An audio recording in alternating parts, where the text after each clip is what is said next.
तो फाइनली भारतीय टीम अपना पहला टेस्ट मैच हार गई है और इसी हार के साथ अपने इंग्लैंड दौरे की शुरुआत भी करी है। लेकिन अभी भी 4 टेस्ट और बचा हुआ है। हो सकता है कि भारतीय टीम कमबैक करे, जो कि कमबैक के लिए जानी जाती है भारतीय टीम।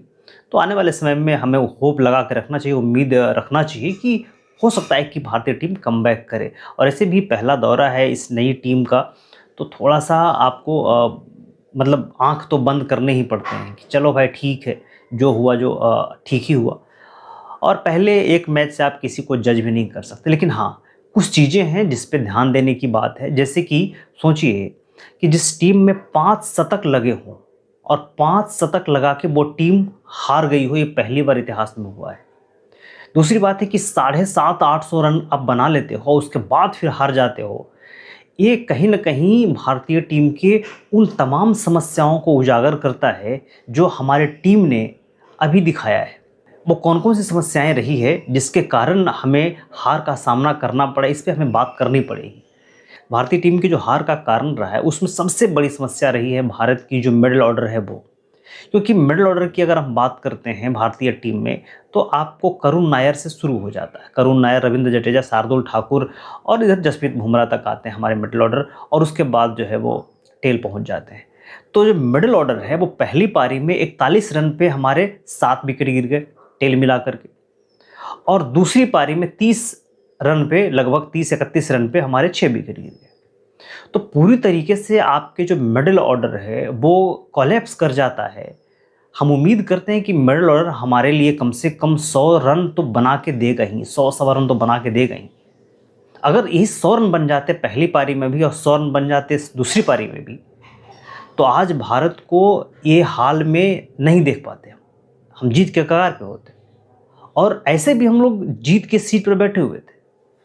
लेकिन वही चीज़ है कि आप जो गलतियां करेंगे उसकी भरपाई तो आपको करनी पड़ेगी। तो पहली बात हुई कि मिडल ऑर्डर हमारी खराब चली। करुण नायर ने पहली पारी में 0 रन बनाकर आउट हुए, दूसरी पारी में 30 रन के नीचे ही सिमट गए। उसके बाद आप देखिए कि रविंद्र जडेजा, वो भी कुछ नहीं ज़्यादा कर पाए। पहली पारी में 11 रन, दूसरी पारी में भी 11-15 रन के बीच में ही बनाया वो। उसके बाद शार्दुल ठाकुर, वो भी कुछ नहीं कर पाए। पहले पारी में 0 चले गए, इस पारी में भी कुछ ज़्यादा नहीं कर पाए। तो ये जो हमारा 3-4 बैट्समैन जो नीचे मिडल ऑर्डर में आता था, वो बिल्कुल काम नहीं कर पाया। और उससे बड़ी समस्या हमें दिखी क्या, कि भारत की फील्डिंग और कैचिंग। जिस टीम ने टेस्ट मैच में 6-7 कैच छोड़े हों, समझिए अकेले जो है यशस्वी जायसवाल ने 5 कैच छोड़े हैं, 1 कैच रविंद्र जडेजा ने छोड़ा, 1 कैच ऋषभ पंत ने छोड़ा। तो जिस टीम में इतने सारे कैच छूटे हों और ऐसे कैच छूटे हों, है जो है बेन डेकेट का शतक बनाया उसने, पहली पारी में अर्धशतक बनाया। ओली पोप का जो शतक बनाया उसने, हैरी ब्रुक्स का जो शतक बनाया उसने। अगर सोचिए कि अगर एक कैच पकड़े जाते तो इंग्लैंड की टीम जो है 250 से 300 के बीच में सिमट जाती और हमारे 470 रन हमने बनाया था। तो लगभग 2,200 रन की हमें लीड होती पहली पारी में और 300 रन लगभग इस पारी में हम लोगों ने बना दिया। तो 500 रन की हमारे पास लीड हो जाती, तो बिल्कुल हम लोग इस मैच को जीत सकते थे। तो सबसे बड़ी जो समस्या यहाँ पे दिखी, वो बैटिंग कोलैप्स के बाद हमारी कैचिंग पोजीशन और फील्डिंग की रही। और थर्ड जो सबसे बड़ी समस्या दिखी हमें, वो दिखी हमारे बॉलिंग। यहाँ पे जो है आपकी बॉलिंग की जो कमजोरियाँ हैं वो आपको उजागर होती नज़र आई। जो चीज़ें हमें बॉर्डर गावस्कर में देखने को मिली थी, वही सेम चीज़ यहाँ पे आपको दिख रही है। क्योंकि वहाँ पर भी बॉलर जो है विकेट नहीं ले पा रहे थे, जसप्रीत बुमराह को छोड़ दिया जाए तो। और यहाँ पर तो जसप्रीत बुमराह भी विकेट नहीं ले पा रहे। पहली पारी में 5 विकेट उन्होंने लिया, दूसरी पारी में तो उन्होंने विकेट ही नहीं मिला। क्योंकि इंग्लैंड के बल्लेबाज समझ गए हैं ना भाई, इंग्लैंड के बल्लेबाज समझ गए हैं कि भाई जसप्रीत बुमराह को विकेट नहीं देना है, इसको मारना नहीं, इसको रोक के खेलना है, इससे बच के खेलना है। यही तो एक बॉलर है। अगर इसको हमने विकेट नहीं दिया, इसको थकाओ, इसको जितना थका सकते हो थकाओ, अपने ही बाहर हो जाएगा।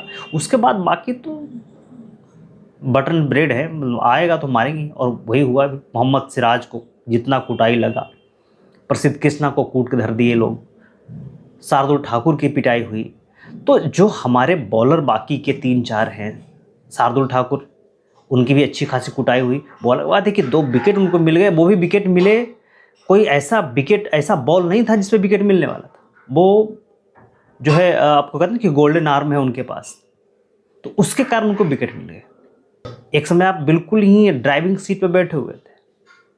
सोचिए कि ऊपर का जो आप हमारा जो टॉप ऑर्डर है, जिस प्रकार से बैटिंग किया है, लग ही नहीं रहा था कि विराट कोहली और रोहित शर्मा की कमी खल रही है।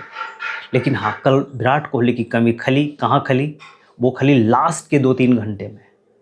जहाँ पे एग्रेशन की ज़रूरत थी, जहाँ पे बॉलिंग रोटेट करने की ज़रूरत थी, वहाँ पे शुभमन गिल थोड़े से अंडर प्रेशर दिखे और वो काम नहीं कर पाए जो विराट कोहली ऐसे में कर पाते हैं।